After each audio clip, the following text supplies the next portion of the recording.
Youth Booth, which is a part of Youth Collab.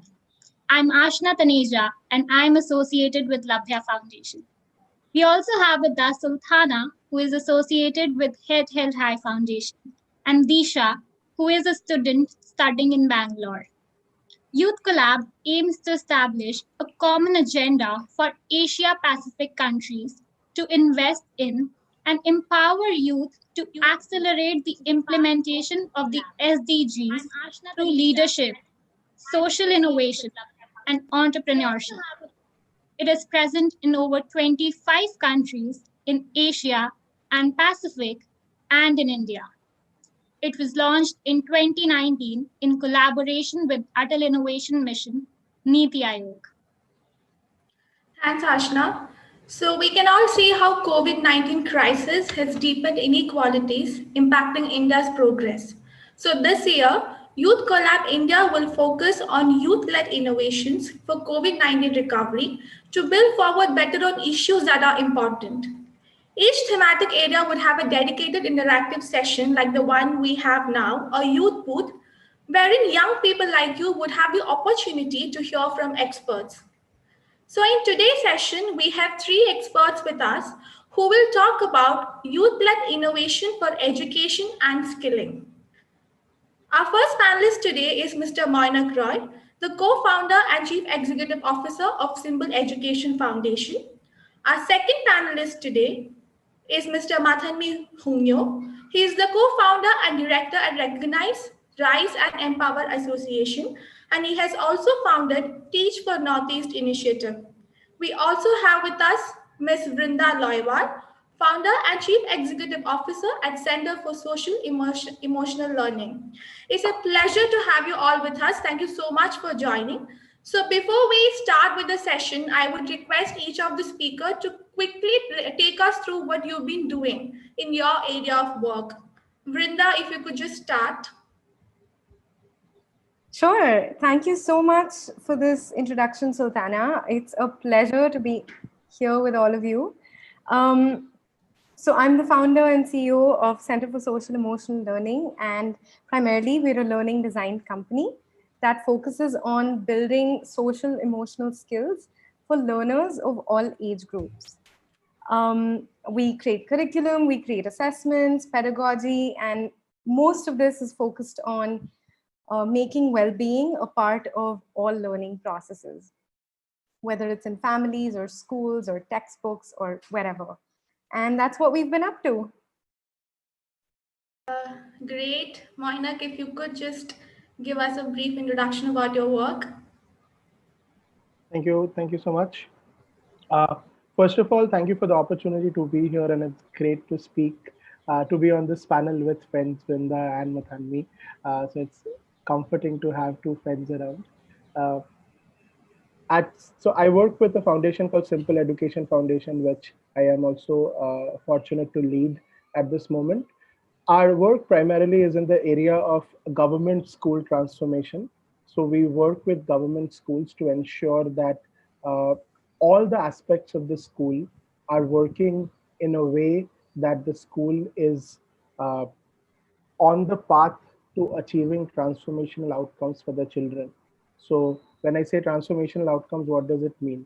What does it mean? It means that when our children are in grade 5 or when they graduate from grade 5 and go to a senior school, they actually have all the skills and competencies that they need at that time. And these skills and competencies are not only restricted to the academic skills and competencies, but this also includes social emotional learning skills. That also includes physical skills and skills and competencies in every sphere of uh, growth. So our focus has been on ensuring that we look at our children as a whole human, and how do we really build and design processes and structures which cater to the whole human.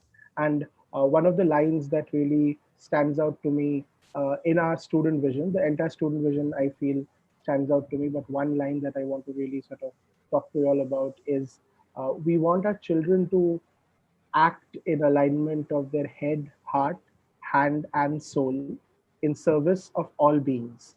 And that really is what we intend to do inside our schools, and I'm looking forward to interacting with all of you.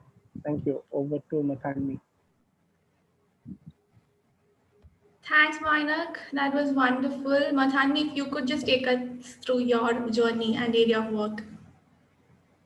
Thank you so much for having me here. It's a great pleasure to see many young people on the other side. Usually it happens to be our contemporaries or so many older people, right? So it's a good change for us also. Yeah, so I'm Mathanmi Hungyo. I lead an organization called Recognize, Rise and Empower Association.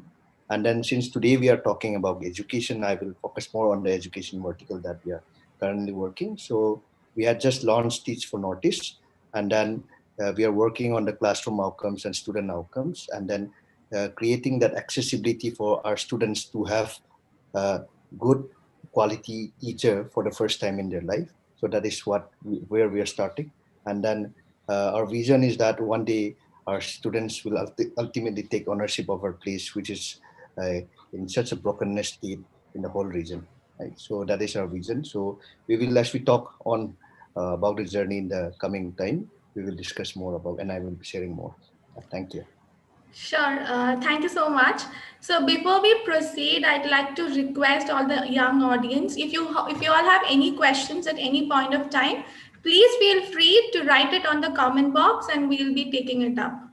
So let's just get started with the session. So my first question is to you, Vrinda. So being a woman entrepreneur, like especially you're working in an area which is still not part of mainstream education yet. You're talking about emotional well-being, self-managing, and then enhancing your confidence and things like that. I mean, these are things that we don't really talk about when you think about a child's education yet. And on top of it, it's a general notion that when you are a woman, things get a lot harder for you, especially in entrepreneurship. So are there any challenges that you came across because of this since you're a woman entrepreneur? And if so, how did you overcome this? All right. So I think that you're right. The field is very new. The field of social emotional learning is just emerging now in India, and more and more people are realizing the importance of well-being and how it influences everything that we do, how we grow, how we act, how we learn. Being in a new field and then being an entrepreneur in a new field, I think, has certain challenges. Being a woman entrepreneur honestly has not been all that tough. And I come from privilege. I've been to, good schools, good colleges. And so I don't really think that being a woman has held me back in any significant way. The one thing that I would say that I find myself holding me back is during negotiations. So when there are conversations with potential clients or just trying to build a working relationship with people. So during negotiations, I know that I as a woman tend to undersell myself and what I'm offering sometimes. And in the past year and a half, I've been working on myself in that regard. Otherwise, I don't really think that being a woman or a man has much of an impact on your entrepreneurial journey. It's going to be tough regardless, and it's going to be fun regardless. Thank you so much, Vrinda. That was very encouraging. So, Mathanmi, our next question is to you. So, why do you think that entrepreneurship is relevant in the education sector? I mean, we see them as two different fields. At least I have seen them as two different fields always. Like entrepreneur is different, education sector is different. But why do you think, and what is the relevance of entrepreneurship in the education sector? It's very heartwarming that young people are raising such interesting questions, and then it's very important that we raise these questions and then we go out with it, right? So for me, I will talk again in line with my context of where I'm from and then why it's much needed, right? So when we talk about entrepreneurship and education, I think in the context of our region, that where I come from, I think starting from the policy level, right? Those who are making policies to the politicians, where the political will of how we want to change, and then what are the changes that we want to bring, or what are the shift in policy that we want to see, right? That becomes very challenging. And then I think there's a huge gap in between that what is needed in the ground, as well as what they are expecting, and then what are people are expecting, right? So it becomes that gap needs to be filled. So I think it becomes very important for us, especially in the region where I come from, that we create this space for entrepreneurship in education, and then skilling in education comes into, right? So I'll just give an example, right? So the place where I'm working, we have around 40,000 government teachers, right? And then just around 2,000 government teachers are in the schools. And then we are a state where 70% of our kids are in private schools. And that is way above the national average, right? This is the ASCR report. Now, the conflicting thing is that the average income monthly of Manipur is 2,700. Now, from where are we getting the resource to send our kids to private schools, right? And these are private schools. So when we talk about private schools, these are not the private schools that we see out, right? These are low-income private schools where uh, uh, there are no trained teachers, and then it's just that there are teachers there, and then there is consistency of class. Whereas in the government schools, we are not having uh, teachers, and then there's no consistency of class, right? So for me, it became very important that this 30% of the students, 30% in the government school doesn't miss out on this piece, right? As well as creating that access that they also deserve a chance. And then if we again look back at the region, it's we are at risk communities, right? So 110 kilometers, a porous border with Myanmar we have huge influx of drugs, so lots of substance abuse, right? And then again, we have the whole armed conflict that is going on, right? So insurgency, they are, according to Sardar Patel Police University report, we have around 91 insurgent groups registered till now. So it becomes so much challenging. On top of it, our education sector it's failing, right? So it becomes so important that somebody takes it up, and we need entrepreneurship in education. Now we are talking about edtech, right? Now it has not reached our place because we still don't have that access to internet, right? We don't have access to internet. We don't have to access to basic connectivity also. So now, how do we bridge this gap through edtech? Also, it becomes very challenging. So entrepreneurship in education becomes very vital to bring these gaps, right? Which the government cannot fill it up, and then which is very important that we fill it up. And we talk about now NEP, we talk about AI, we talk about coding, but for us, it's still about basic classroom, one blackboard, one bulb, one library, right? So it becomes so challenging. So I think it is high time, and then it's very necessary that we fix this gap, and then entrepreneurs also come in between to come up with solutions, and where we can play a role in the policy making process, whether we are there or in the classrooms. Thanks, Mathanmi. If I could just ask Manik also to share his views on this question. Yeah. So I think one thing that Mathanmi definitely sort of pointed out is that our context, India as a country, and definitely like spaces like Northeast and uh, some other areas, we definitely need to have more entrepreneurship, sort of an influx of entrepreneurs there. But one of the reasons that I think entrepreneurship and education needs to be a focus area is because think of this: if you talk to someone who's senior, like who's 5 years senior to you, chances are that they will have read the book that you are reading right now in your school. But that does not happen with anything else. Like if you look at your Android phone, if you buy an Android phone today, in 6 months or less than 6 months, there will be a new feature that will be added, right? But education has stayed the same, sadly, for decades now. And for me, entrepreneurship is really the spark of innovation that we need to change the numbers, right? If you look at the ASAR report that Mathanmi was referring to, the ASAR report has not really drastically given any different uh, data for the last 10 years. It is consistently saying that our education system is failing. Right? It is consistently saying that children are moving to private schools. But what kind of efforts have we seen from the public system, public education system, to arrest that outflow or to really do anything to improve education? And my bet is that if you go back and look at the public education system and think of any innovation that has happened in public education system, all of those innovations in the last 25 years have been spearheaded by nonprofits, by entrepreneurs.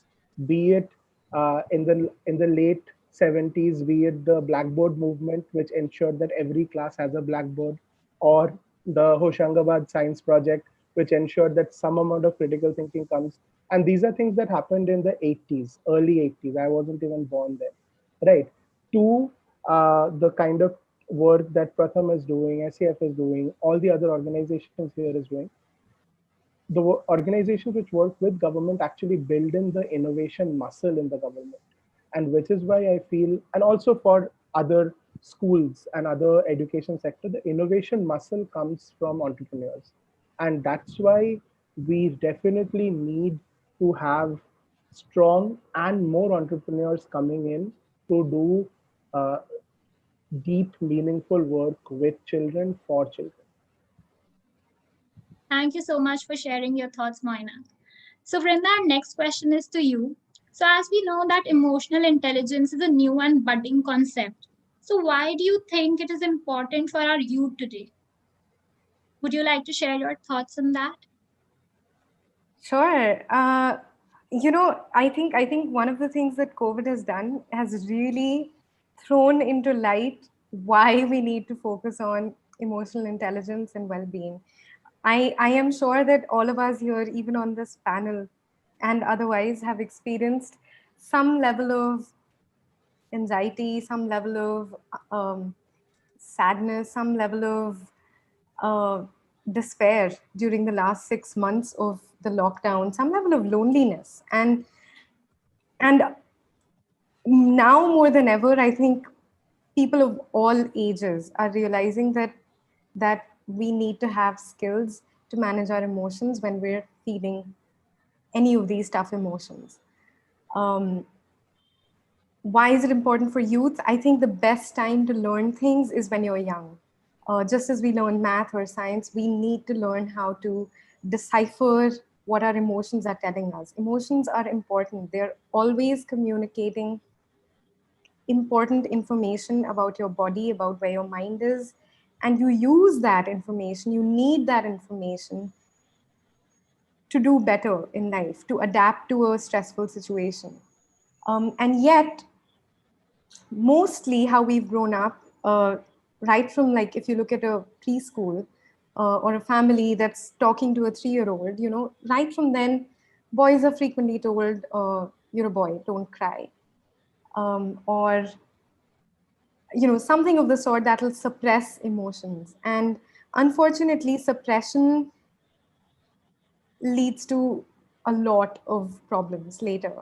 So a lot of the work of emotional intelligence is actually to help people of all ages, young people if possible, identify, name, recognize what they're feeling, and be able to manage it productively, adaptively to the situation at hand. And I'm not talking only about tough emotions like, despair or jealousy or hatred or resentment. I'm also talking about emotions like boredom. Let's say you're sitting in a meeting and you're terribly bored. At that time, you need to be able to manage and regulate your emotion to pay attention. You need to generate enthusiasm.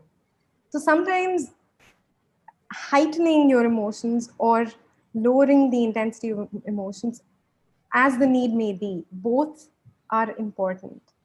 And when we're able to do that for our own selves, we're often able to manage social situations better, situations of daily stress or traumatic stress, or just any kind of discrimination or bullying that you might face, whether at school or at the workplace. And of course, there's a lot of research that shows that if you are able to develop some of these skills, you do better academically, you do better at the workplace, you do have richer relationships, you have lesser emotional distress, you have lesser behavioral issues. So I think the younger we can start teaching some of these skills and creating an environment that encourages the teaching of these skills, that models what these skills looks like, the younger we start, the better.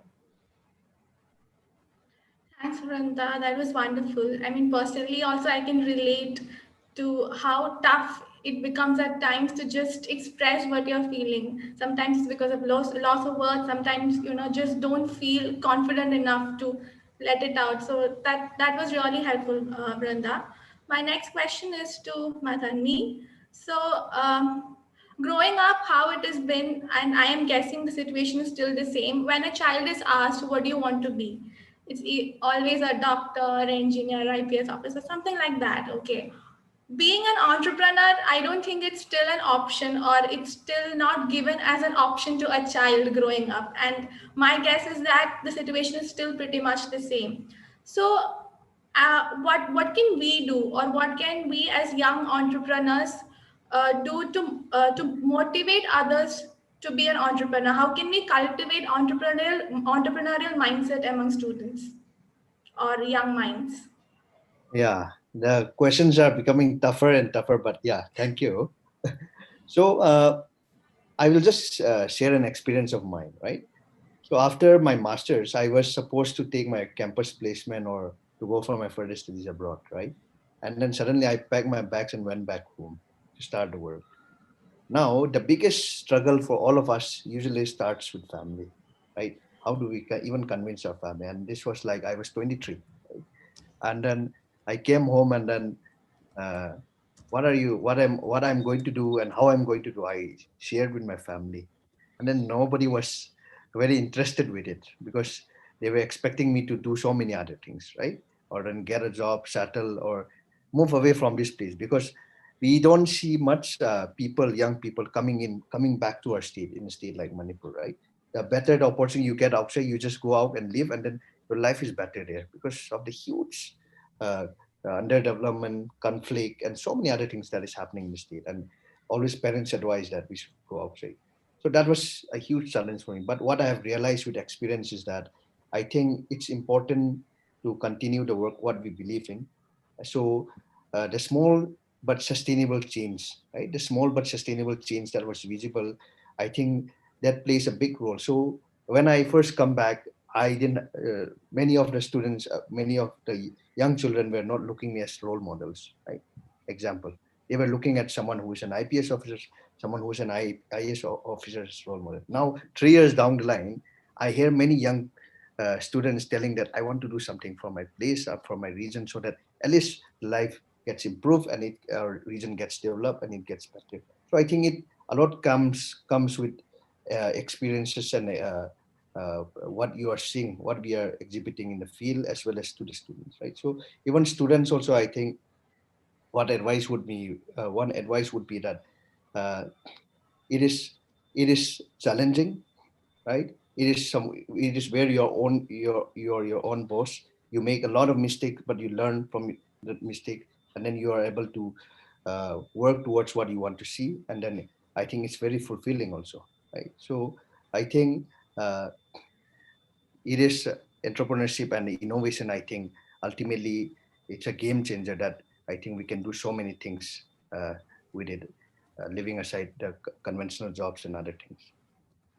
Okay, so I have a follow-up question to your answer. So, how important do you think role models are in an entrepreneurial journey?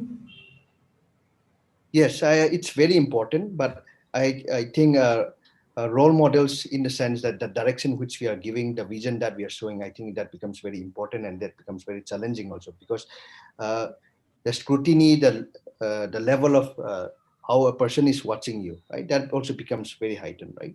So it's a test of our characters also as an entrepreneur, as a person, right? So if the vision that I share along in that journey, if my character also doesn't exhibit towards the alignment towards it, I think it becomes very challenging. So role models, I feel that, because role models ultimately are the ones who, or me, yes, if I look at a role model, I look at someone like how that sense of possibility was done when there was no when there was no possibility, right? So I think it's very important, and then I think that will play a big role in widening that sense of possibility to younger people and to other people.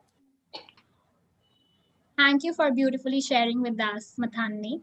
So, Manik, with everything going digital and education being no exception to it, do you feel the role of entrepreneurship in education becomes even more important to make it more accessible by going digital? Uh, I think there are two answers to this question. One answer is definitely yes, right? There is a massive role of entrepreneurs to ensure that it is accessible, because, like, I think Mathanmi mentioned in the beginning, that there are large parts of the country which do not have accessibility or internet connection, and we've been consistently hearing how SEL is a new thing, right? So definitely, which means that we have not, as a country or as globally, also really tapped into the power of these things. So that way, I think it definitely becomes important for entrepreneurs to play a pivotal role in making this accessible. But this needs to come in with a word of caution. And the word of caution is that accessibility, mindless accessibility, is not going to change or transform the education system. It has to be, accessibility has to be one of the many goals. But one key goal also has to be, why do you want to make this accessible? You have to really answer that question for yourself. Like, if you look at it today, I think we have organizations who, if they want, can make internet accessible for everyone in the country, right? So I don't think it is then the entrepreneur's goal to make it accessible. The entrepreneur's goal is, how do I use that tool now that is there to enable really thoughtful learning for our children? And the second part of it is, how do I advocate for that accessibility?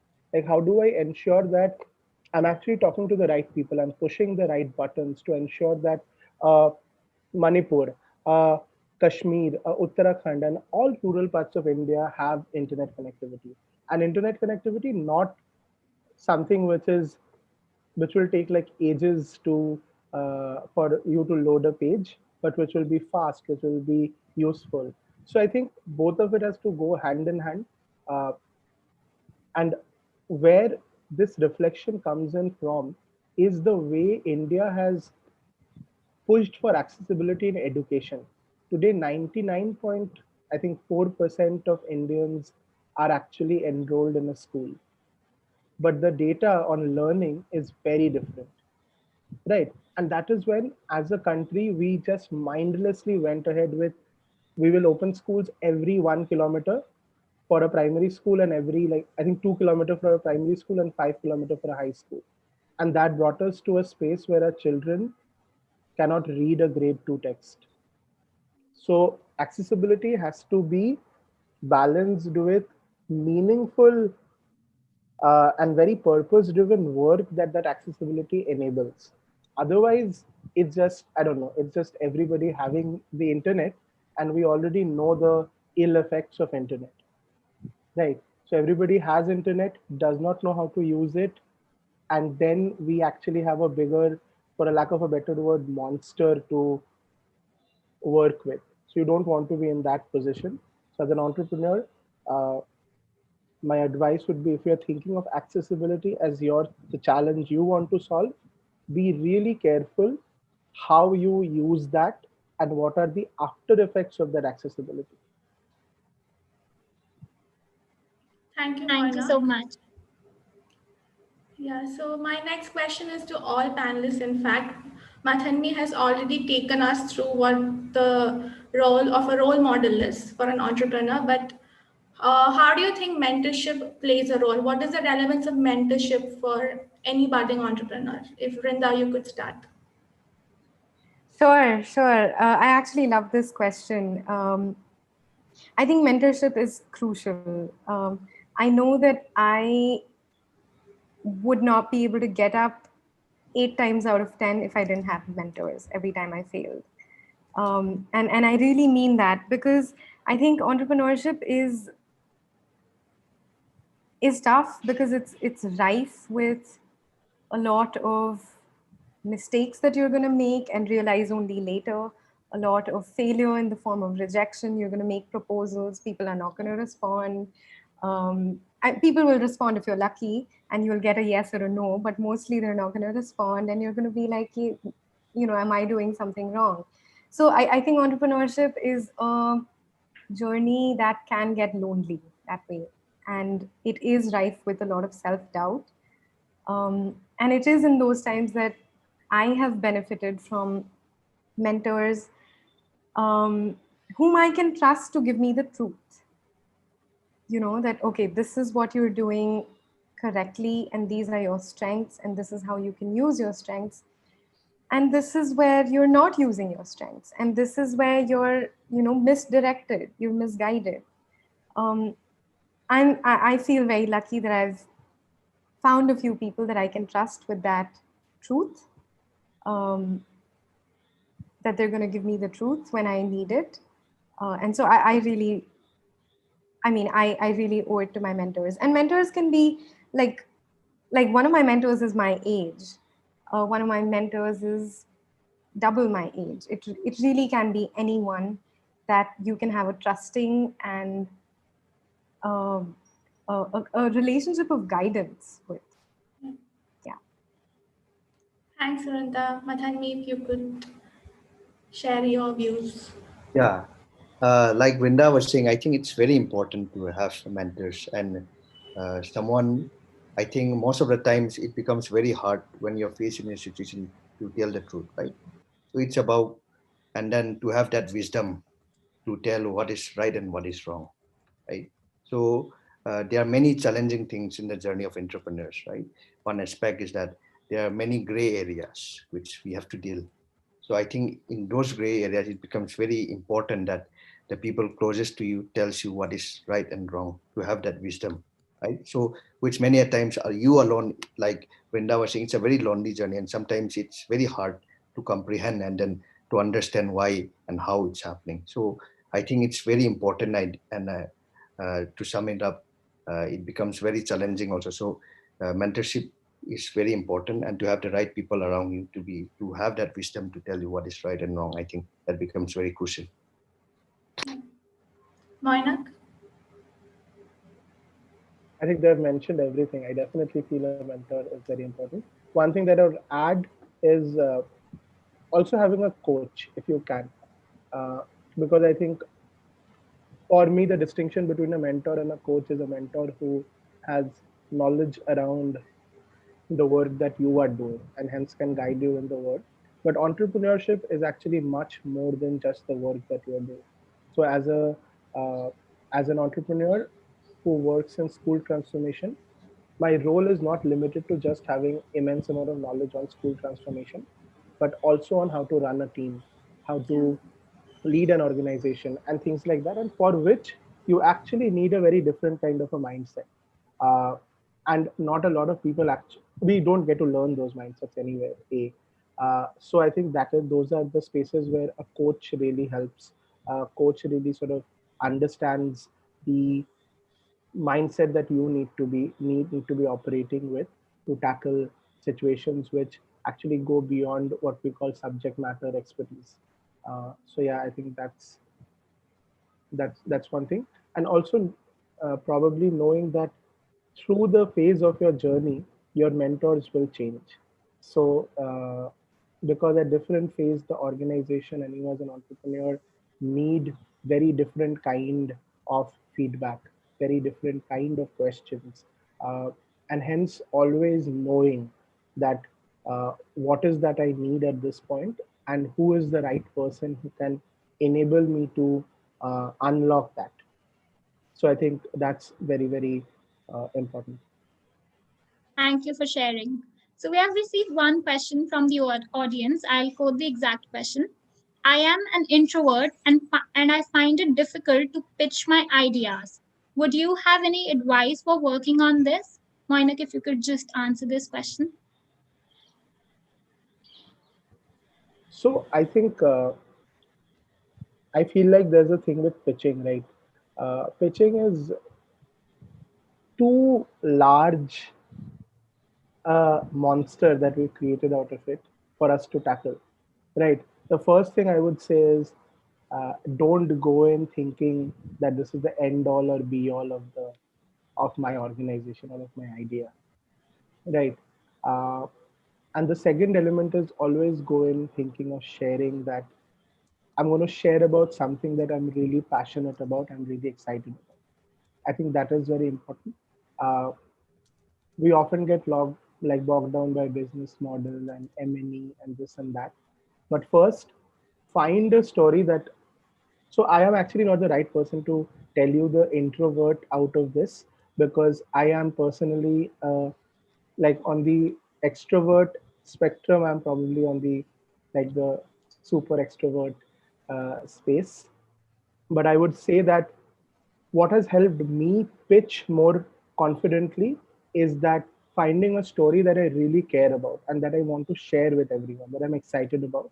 And that then enables me to uh, go in the conversation more uh, confidently. But I am going to actually refer to Vrinda because Vrinda has probably more understanding of the emotional aspects of uh, this thing, and I think that needs to be addressed because uh, my gyan is very generic. When you said you're gonna give this to me, I was thinking I think I'm a bit of an extrovert too. Um, so I'm not sure if I'm the right person either. But I will say that, I mean, introvert or extrovert, it takes a lot of courage to pitch and put yourself out there and put your ideas out there. And sometimes you're doing it actually to launch your project or to get money, and so there are real consequences attached when you're pitching, and that's enough to make anyone nervous. Um, and so I really liked what Moinak you said, that if there's a story that you want to share with people out there, then really that's the intention why you're pitching, right? The intention is not for you to look good in front of people or for you to come out as a winner, but really at the crux of it, if you're going to be an entrepreneur and an entrepreneur in something like education, you already have a story that really moves you, that really inspires you into action. And then pitching is really about sharing that. And so the times that I've pitched, I've always connected it to why do I care about this? Like, there are a lot of problems in the world, and yet I'm talking about a single, very specific problem. So there has to be something that it moves in me that calls me into action. And whenever I pitch, I just make that evident. Like, I just talk about that this is why this is important. There's a certain value attached behind this. And this is what's possible if we try to fix this problem. So the pitch becomes more about the issue, the story, and the need for that story to be out there than really about you. Yeah, and I think Mathanmi actually did a short version of a pitch when he started telling you about all the problems that his state faces and why he thinks it's important for him to be an entrepreneur there. That's a pitch right there, right? So I think there's things that you can learn from if you go back and see that. Yes, and then I think I don't know who was the one who raised that question. And it's very important, right? And I think for me personally, I believe that pitching. I always believe in this, that I'm pitching this, I'm sharing this story, and how I want to see that change, or how I am trying for that change, and then I am giving that opportunity to that someone to come along this journey, right? So I always feel in that way that it becomes so much meaningful, right? So I always feel before I pitch that, okay, I'm going to give these guys an opportunity to join me in this journey, right? And then if they feel that they are not at that position, if they feel that they are not fit enough to be with me in that journey, then it's okay, right? There will be many people who believe in this journey and then who thinks that we can reach that goal. So I think the mindset also plays a big role of how you see teaching as, like Vrinda and how Manik was saying, right? So I think that will also help a little bit, like, because whatever journey that you're planning to undertake, whatever teaching that you're doing, it's going to be an amazing journey, right? And then it's so important that you share to people that whether they want to join on board or not. And then I think you are more important than who is teaching, who is there, understanding what type of journey that you are planning to take, right? But the nuances of how to pitch, where to pitch, and what at a time, that can be, I mean, that can be made, but the whole crux of the soul of the pitching should be there. Thanks. So I have a question to you, Mathanmi. So you talked extensively about how the situation is in Northeast regarding the education scenario. So my question is, do you think entrepreneurship should be included in the school curriculum as a skill? What is your opinion about it? Yes, I think it's very much important, and then that is the need. So we are talking about digital learning, right? Digital education, whatever it is also. So if we look at the world is already in the fifth phase of industrial revolution, right? People are already in the phase of AI. People are coding, sixth graders, seventh graders are coding, right? And then if we look again at AI, I think most of us we are aware of AlphaGo, right? How AlphaGo, the Go game, which was supposedly take for a human to take become an expert, it takes 20 years, and for an AlphaGo, it took just 8 hours to finally solve the game, right? That means the world is moving, running so fast, and the places we talk about levels, right? So Delhi and Guwahati again will be different, and Guwahati and Imphal again will be different, right?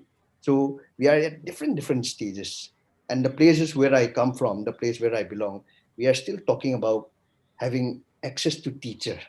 Let's Yeah. not talk about even quality, someone who is a good teacher, right? We are talking about having access to teachers. Now we don't have teachers.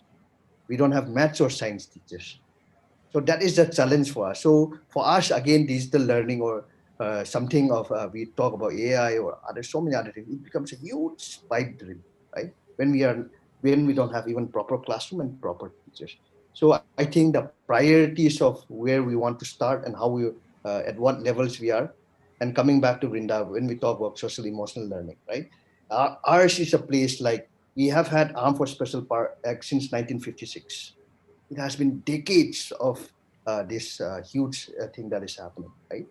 That means how much, even me, I'm also a survivor of post-traumatic stress disorder. And I was not even aware of that. And I was aware only when I was in master's, when I was in Delhi School of Social Work, that there's something called post-trauma stress disorder, right? So that, even that, being mindful of the things that we are going in, I think it becomes a huge challenge. So entrepreneurship, coming back to the question, I think it's very much needed. But again, for the government, the state, the executive, the political will of what are things we need to address first, I think that becomes a challenge for us first, right? So for us, it's about providing the teacher, providing the classroom, having that accessibility to resources, to libraries. That becomes very much vital. And I think entrepreneurship, side by side, we can go ahead and then we can bring these changes slowly. Thank you, Mathanmi. So, Moinak, what do you think? How important is the role of social media in an entrepreneurial journey? I think you've definitely chosen the right person to answer that question. Uh, but before I think I answer that question, I want to just sort of take the liberty to answer the question you asked Mathanmi. I have a slightly different view on that. And that is, I do not think entrepreneurship as a subject needs to be taught in school. Because honestly, I don't know what the curriculum will contain. But what I know uh, needs to be taught in school or needs to be sort of practiced in school is problem solving and critical thinking. And I feel once you can problem solve, then giving children opportunities to actually solve problems. That is going to be the key. Like I think, like Mathanmi very nicely pointed out, that we are struggling for libraries, we are struggling for teachers, right? And these are challenges that are real. So how do we ensure that our children are actually equipped to see these challenges in the context where they are, and then have some skills to solve it? And that in whole is entrepreneurship. Like the whole business model, earning money from it will happen. And like over time, I think people will figure out that. But the primary thing is this whole I don't have a better word for this. This whole kira of solving problems needs to be there. And once that happens, I think the other pieces are, I feel, sort of workable.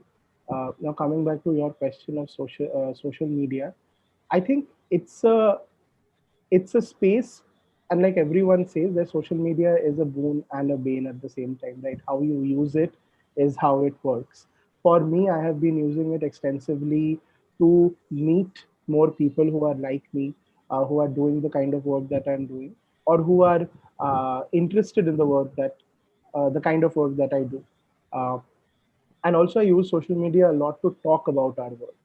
So I think as long as we can find why we want to use social media, I think it's a great tool.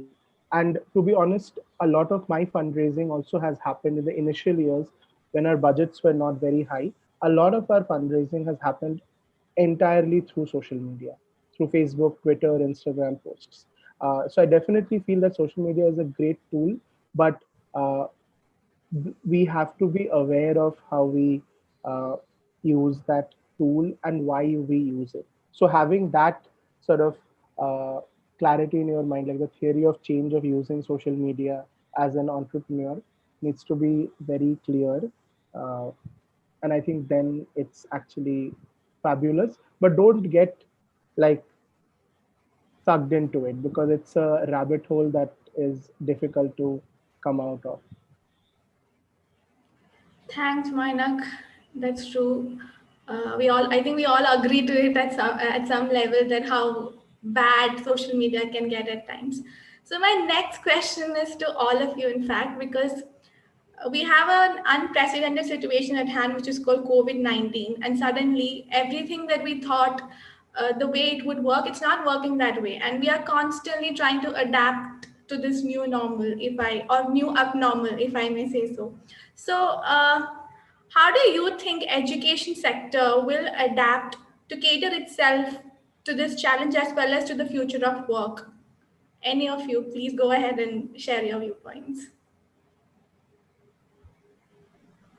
I can go first. I think, in my opinion, education sector has actually done the best in terms of adaptation so far. If you look at any other sector, the amount of pivoting that has happened in the education sector is massive. Like, like if you think of any IT consulting company, they have basically picked up their computer from the office and brought it home, right? But for an education organization or even a consultant is now on Zoom. Initially they would take a flight, stay in a five-star hotel and consult and come back. Now they are doing it on Zoom. So largely the structures haven't changed, but for an educator the entire pedagogy has changed. That we used to work with kids in a physical space, so the kind of access or information that you can drive while you walk next to a child is insane, versus now we are seeing them as boxes on a Zoom screen. Or for a lot of educators, they actually don't even see their children because they are sending workbooks and getting workbook back, or they are on WhatsApp groups teaching them. So education has actually already shifted massively, and I definitely see COVID-19 as an enabler of that change. Probably we would have seen this kind of change in the next 10 years, but this has really sort of short circuited that journey for the education sector. Uh, and while uh, I am a little bit of a sort of, what do you call it? uh, critique, pessimistish person. So while I'm like still a little not entirely confident of everything we are doing with the COVID situation, but I feel it is going to raise the right questions, and hence it is going to cater to a very new uh, educational sort of uh, a very different world of education for a lot of us. Yeah, again, with the future of work, I have always personally struggled with that concept of future work of work. Uh, I feel like अच्छे इंसान बन जाते हैं, future of work will keep happening, but like the entire focus gets so easily shifted to future of work, that we forget that future of work may you have to be a human, and you have to show some values, you have to have certain kind of social emotional skills, you need to have a certain mindset to operate that. So I feel schools may let us do what we are doing, but have a really strong focus on well-being, really strong focus on social emotional learning, really strong focus on making our children amazing human beings, and they will figure out the future of work. We figured ours out, so I think they will also do it. Uh, but the other primary things need to be taken care of. Thanks, Manik. Vrinda, if you could just share your views. Um, yeah, so I actually love what Moinak said, and it's beautiful. And I also know that like Simple Education Foundation and Moinak have done like amazing work during COVID. I remember having a conversation with you a few months ago about how over WhatsApp parents and teachers are communicating and children are doing assignments, and it's mind blowing the amount of innovation that that little tiny WhatsApp messaging service has opened up for you. And really, like, you've been a problem solver at that. Like, children need to do assignments. WhatsApp is what's available, and we're gonna like. I don't even want to tell the story. If you want to tell it, it's just so beautiful. The way the feedback mechanism between students and teachers that you've established at Simple. Um, so one thing that I would say is that while we are shifting to digital learning, the important thing still remains pedagogy over platform. So, what platform you're using is not as important as what pedagogy you're using. Is the pedagogy you're using still connecting children to each other, to themselves, to the content of the curriculum? Can we still um, create or nurture that human connection digitally? And that really is the biggest part of teaching and learning. So, can we have these human relationships, and can we also have then effective teaching and learning pedagogical principles over whatever platform you might be using? And I think as long as those two questions are being addressed, students are going to be fine. Thanks, Vrinda. Mathanmi. Yeah. So COVID has, I mean, nobody was expecting this pandemic, and then we just came out of the blue, and then suddenly problems after problems comes up. So the place where I am, we have seen around Manipur as a state has seen around 3.5 lakh migrants coming in, right? So I work as a nodal officer in my district for COVID control room again. So I was handling that. So and on top of that, around 30,000 came back to the districts. Right? So these are clusters of subdivisions where usually the population is 2,500 to 10,000. So there usually used to be one tower. Now we had people coming in 10,000s. Suddenly there are too many users. So the network broke down. Now, secondly, for the current, now everybody came back and now we don't have much to do. So they started poultry rearing and all, right? And then, so for each and every household having poultry, now they started, the consumption of current become too much. So the electricity broke down in this district, right? So now it was problem after problem that the little resource that we had, we were trying to use in terms of internet, in terms of electricity, was not functioning. So what we did was that, so in my context, I will just be sharing so that we'll have an idea, post-COVID, what are we doing? So in our context, what we did was that whoever was coming into the district, we were testing them, right? Each and every one, testing them. And whoever was tested positive, we were sending them to the quarantine centers, right? So now our district, fortunately, it's 100% recovered, COVID recovered district. so the place where we're working. So it becomes easier for us. So what we did was that, and the students were all scattered. They had gone back to their villages. So what we did was that we formed clusters for them to come together, and then the teachers were there, and then for us the physical classroom and then teaching is happening at the moment. So that's a blessing for us, and I think I couldn't ask for more, uh, uh, that the students get an opportunity like that and have that accessibility like that at the moment. So I think, but again, even the government is also stressing a lot on improving the connectivity now, because it broke down and then COVID came. They are stressing on digital learning, on reaching digital, so many other things. So towers are coming up. Hopefully, electricity, higher voltages are coming up. So that's a blessing because of COVID. So I would say that things are going to get improved. And then once we have that accessibility infrastructure, I think there would be many ways to learn. And digital learning is also very important. How a student learns from textbook to tabs, to what time the student learns, at what place the student learns, that is going to play a different game again, right? So I think COVID, regardless of the lives that has been, the lives that has been lost, the livelihood that has been lost. Uh, in the place where we're working, I think it has worked both ways, and we can be only optimistic going forward. Very rightly put. Thank you so much, Mathanmi. So, Moina, we have received one question for you from the audience. So, coming from a CBSE background, I have not noticed entrepreneurship and critical thinking electives in 11th and 12th grade. But a lot of people think they only help you if you are choosing a certain stream or set of subjects like business or psychology. How do you think we can break this train of thought and become more accepting? Uh, so I've answered the question on the thing also, but I'll sort of quickly mention. I think 3 points. One is having role models in each stream so that you know that actually it's just not someone who studied business who's become a successful entrepreneur, or someone who studied computer science. But every field has, I think between the three of us, we've studied different things.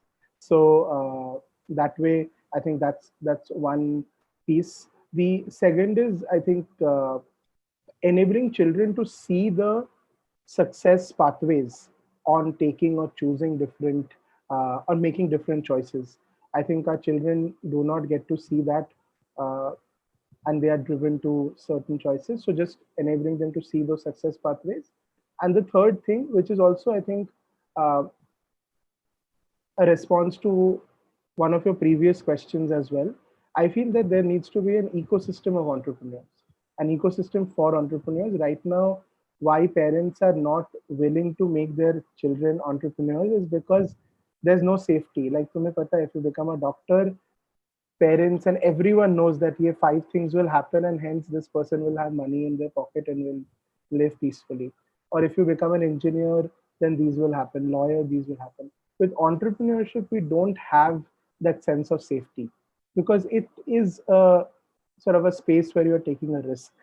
So if we can create a ecosystem which helps parents, helps children, or helps everyone who wants to become an entrepreneur to see that, I have an ecosystem which will push for that success. So if I'm in that percentage where I might fail, I have an ecosystem to bounce back.